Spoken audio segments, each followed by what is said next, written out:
जन्मदिन है, आशीर्वाद देने आऊंगा आपसे। हाँ, प्रणाम कर लीजिए, यही आशीर्वाद रहेगा। थोड़ी दर्द पीठ में दर्द है तो डॉक्टर बाबा जी इसको क्या करे? ये बाबा जी क्या करे? जैसे किसी को रोग है, किसी को दर्द है तो डॉक्टर के पास जाए। आशीर्वाद दीजिए, ठीक है। आशीर्वाद से नहीं ठीक होता। देखो बस वही समझ में नहीं आता, इसी भटकाओं में सब भटक रहे हो। कोई जंतुर बांधेगा, कोई आशीष, इसीलिए तुम सब अच्छे कर्म करो। पूर्व के पूर्व कर्मों के पाप से हमें दंड मिलता है। अच्छे कर्म करो, नाम जप करो, माता पिता की सेवा करो, सद्भाव से चलो। अभी ये कर्म नष्ट हो जाएंगे, किसी से जंतुर बंधवाने की जरूरत नहीं, किसी से आशीर्वाद मांगने की जरूरत है। अब नाम जप ना करो, खाओ मुर्गा मांस, पियो शराब, करो व्यभिचार करो, तो बाबा जी आशीर्वाद दे दे तो कोई आशीर्वाद काम नहीं करेगा। दुर्गति होगी यहाँ भी और वहां भी। हमारी बात समझो।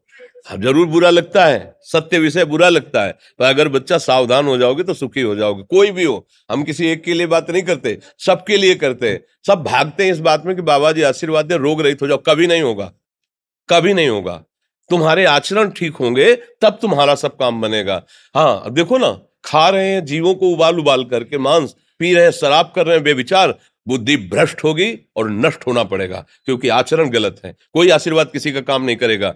आप अच्छे आचरण करो, माता पिता की सेवा करो, परिवार की सेवा करो, समाज की सेवा करो, नाम जप करो। शरीर में कोई छोटे मोटे कष्ट आवे उनको सह जाओ। आगे चलकर आप देखो कि कैसी उन्नति होती, अच्छा होगा, मंगल होगा। इस ब्रह्म में ना किसी के आशीर्वाद से कुछ हो जाता है। हम आपको पक्की बात बताते हैं कि आज बाबा के यहाँ गए थे यार, पीठ में दर्द कम हो गया।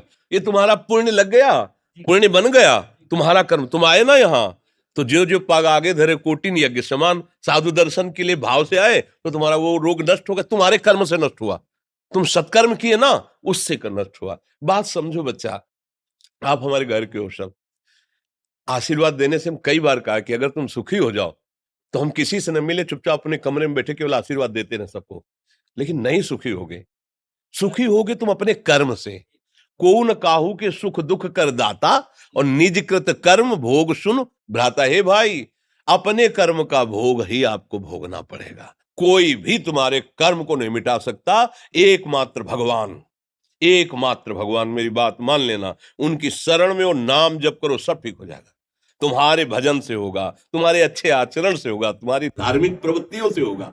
अब ये बात ना समझो तो फिर हम क्या कह सकते हैं? नहीं, हाँ, यही तुम्हारा जन्मदिन की सफलता है कि हमारी बात मान लो, राधा राधा रटो, कोई नशा मत करना, अपने माता पिता की सेवा करो, समाज की सेवा करो जितना। और जो कष्ट है वो स्थायी नहीं है।